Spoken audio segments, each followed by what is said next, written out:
लोकसभा चुनाव 2024 के मुहाने पर खड़ी उत्तराखंड सरकार के मंत्रियों की एक के बाद एक जिस तरीके से छवि खराब हो रही है, उनके खिलाफ सड़क पर प्रदर्शन हो रहे हैं। इसके बाद ये देखना दिलचस्प होगा कि मुख्यमंत्री अपने कैबिनेट सहयोगियों पर कोई एक्शन लेकर धाकड़ होने का सबूत दे सकेंगे या फिर सरकार के मंत्री यूं ही अपनी हनक का इस्तेमाल करते रहेंगे। ऋषिकेश से प्रेमचंद अग्रवाल के बाद अब नरेंद्रनगर से कैबिनेट मंत्री सुबोध उनियाल पर गंभीर आरोप लग रहे हैं।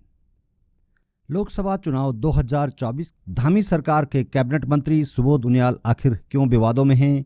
सुबोध उनियाल के खिलाफ आखिर किसने अब मोर्चा खोला है? सुबोध उनियाल आखिर क्यों कटघरे में खड़े किए जा रहे हैं? और क्या सुबोध उनियाल इस मामले में अपनी सफाई देंगे कि या वो ये भी कहकर अपना पल्ला झाड़ देंगे कि उनके खिलाफ भी साजिश हो रही है? सवाल बहुत सारे हैं, लेकिन इन सवालों से पहले जरा देख लेते हैं कि कैसे सुबोध उनियाल के खिलाफ लोगों का गुस्सा सड़क पर उतर रहा है।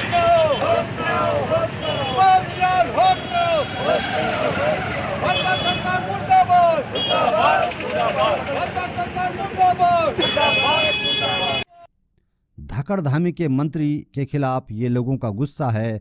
यह धामी के मंत्री सुबोध उनियाल के खिलाफ लोगों का आक्रोश है जो सड़क पर दिख रहा है। जब किसी मंत्री पर आरोप लगते हैं या उसके खिलाफ इस तरह के प्रदर्शन होते हैं तो उनके कई पहलू होते हैं। उसे एक तो राजनीतिक नज़र से देखा जाता है, लेकिन दूसरा पहलू उसकी गंभीरता से भी जुड़ा होता है, क्योंकि आखिर कैबिनेट मंत्री के खिलाफ सड़क पर प्रदर्शन हो रहे हैं तो क्या धामी सरकार इन आरोपों को गंभीरता से लेगी?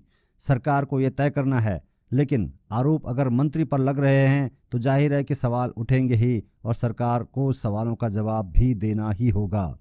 लेकिन आरोप क्या हैं वो समझ लेते हैं। आरोप ये है कि सुबोध उनियाल ऋषिकेश के तपोवन में अपने एक मित्र के जरिए किसी की ज़मीन कब्जाना चाहते हैं। ये उन पर आरोप लग रहे हैं। ये हम नहीं कह रहे हैं, बल्कि प्रदर्शनकारी आरोप लगा रहे हैं।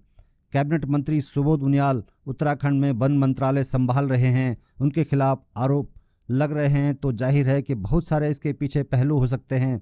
अब जो आरोप लगाए जा रहे हैं वो क्या हैं? आरोपों के मुताबिक कहा जा रहा है कि तपोवन में एक शख्स ने 1975 में एक ज़मीन खरीदी थी, जिस ज़मीन पर अब कैबिनेट मंत्री की नज़र है, ऐसा आरोप लगाया जा रहा है।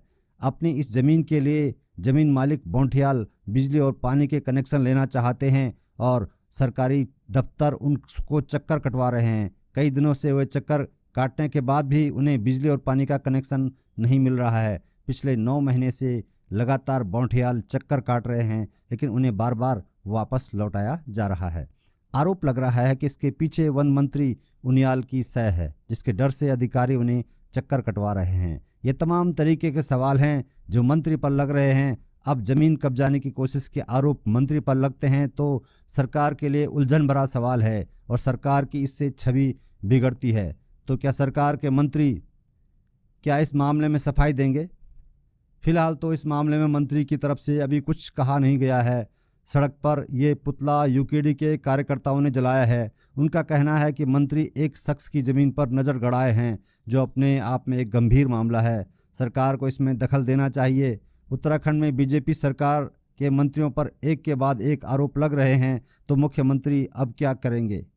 सरकार क्या करेगी? यह भी एक दिलचस्प सवाल है कि क्या जिस तरह से उत्तराखंड में सरकार के मंत्रियों की छवि खराब हो रही है, उनके खिलाफ सवाल उठ रहे हैं, उन पर कोई एक्शन भी कभी हो पाएगा या तमाम चीज़ें ऐसे ही दरकिनार की जाती रहेंगी? और मंत्रियों पर अगर इस तरह के आरोप लगते हैं तो क्या अपनी सत्ता की हनक का इस्तेमाल वो यूं ही करते रहेंगे, या उन्हें लग रहा है कि वो पावर में हैं तो वो कुछ भी कर सकते हैं, या फिर वो एक राजनीतिक साजिश है? ये भी हो सकता है। लेकिन सुबोध उनियाल फिलहाल कटघरे में हैं और अब देखना है कि उनकी तरफ से क्या सफाई आती है और कब तक आती है।